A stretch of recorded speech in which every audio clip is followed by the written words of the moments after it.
Choosing the correct designer is crucial for the success of your project. You should look for a designer that has experience of the appropriate industry sector and the type of product you're developing.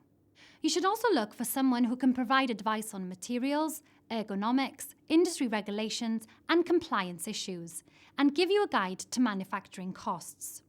If you need help to find a designer, ask your Business Wales business advisor for advice.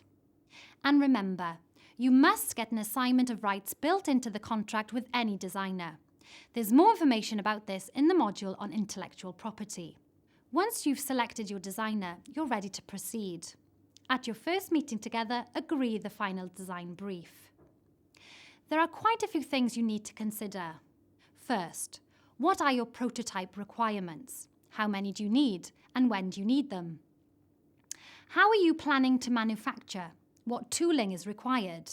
What are the requirements for testing, both for function, to make sure it works, and also for compliance?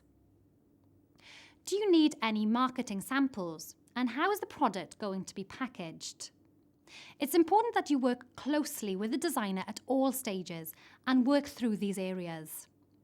But make sure you stick to the brief. If you keep changing the specification, the cost will increase, your schedule will slip, and you'll annoy the designer. None of these are good for the project. Finally, remember the design process is not carried out in isolation. Compliance, design, and manufacturing are interrelated. And you need to contribute too.